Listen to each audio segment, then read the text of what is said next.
বিদেশ থেকে ফিরে আর প্রবাসে যাননি জাহাঙ্গীর আলম। দেশে কিছু করার ইচ্ছা থেকেই নিজের বড় ভাইয়ের স্টিল ফ্যাক্টরিতে কাজ শেখা শুরু করেন। ধীরে ধীরে আয়ত্তে আনেন ব্যবসার খুঁটিনাটি। আর সেই অভিজ্ঞতাকেই পুঁজি করে ঢাকার কামরাঙ্গীরচরে গড়ে তোলেন নিজের একটি স্টিলের সামগ্রী তৈরির কারখানা। দীর্ঘদিন সিঙ্গাপুর থাকার পরে আমার আর প্রবাস জীবন ভালো লাগেনি।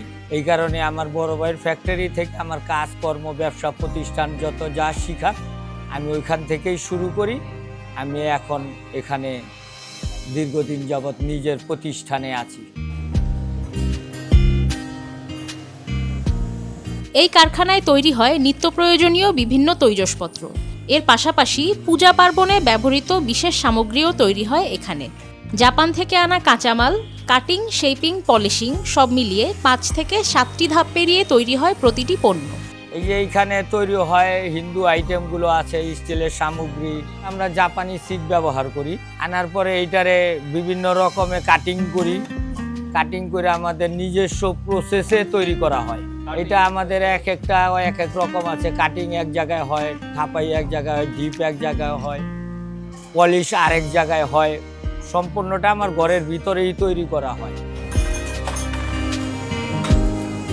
বাজারে বিদেশি পণ্যের সাথে প্রতিযোগিতা সহজ নয়, তবে কোয়ালিটিতে এক চুলো ছাড় দেন না জাহাঙ্গীর আলম।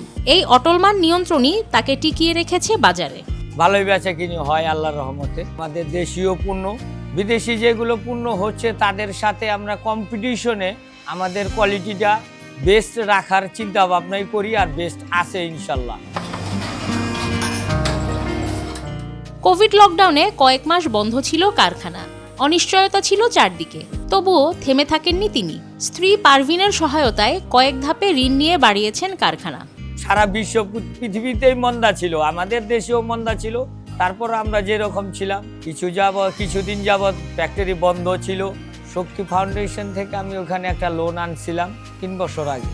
তারপরে আবার শুরু করা, আল্লাহ পর্যন্ত রাখছে।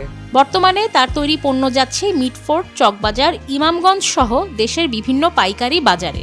18 থেকে 20 জন কর্মচারীর কর্মসংস্থান তৈরি করে নিজেও পাচ্ছেন আর্থিক সচ্ছলতা। আমাদের মেন মাল বিক্রি হয় হলো মিটফুট, চকবাজার, ইমামগঞ্জ।